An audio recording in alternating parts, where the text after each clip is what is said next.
enterprises. So, Josh, welcome back to the Connor Bubble. Thank you, Dr. Connor. Tell us a little bit of what you've been doing since the last time we spoke.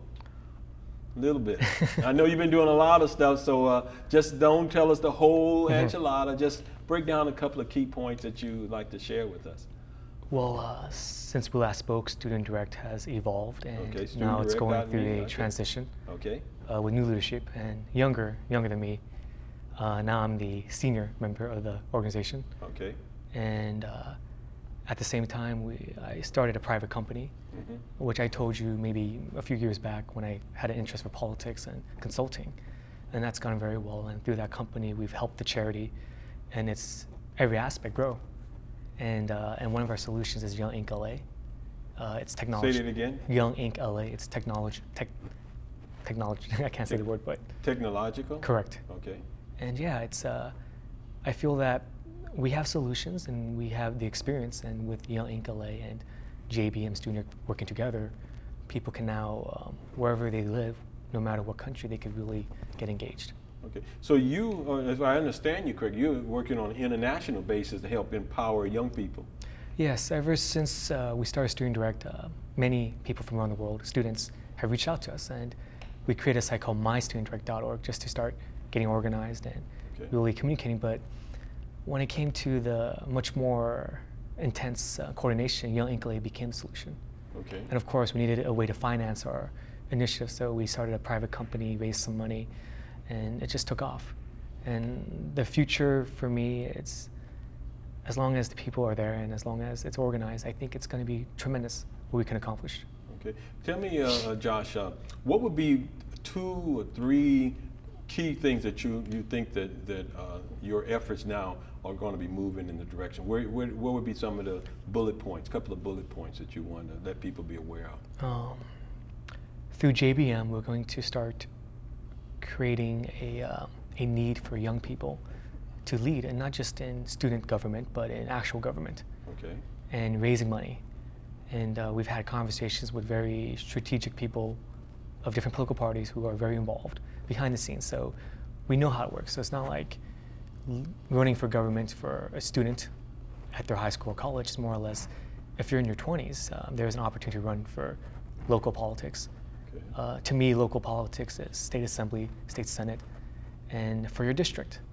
And from there, we've definitely talked to different groups who are very experienced at this. I'm not going to mention their names, but just know that there is a support group behind us.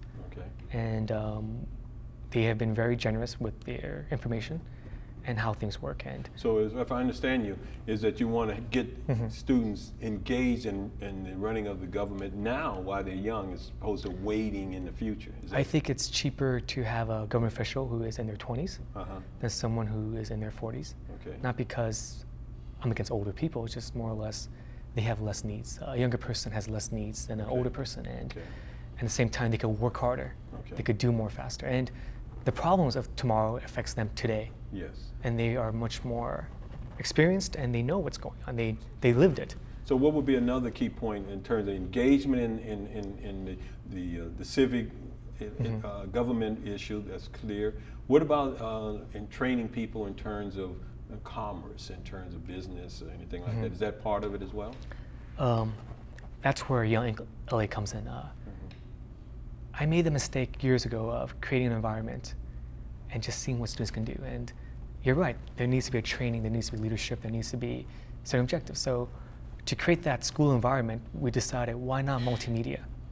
With multimedia, you have applied learning.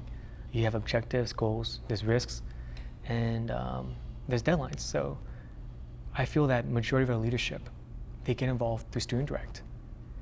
They join the Young Inc. LA community and they start to really lead and start to coordinate. And based upon their projects, they start to be ranked.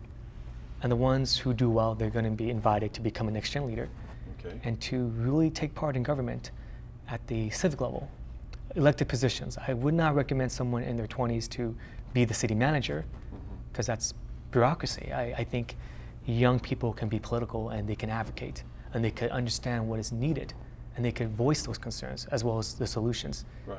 But when it comes to bureaucracy, I feel that before young people can become city management.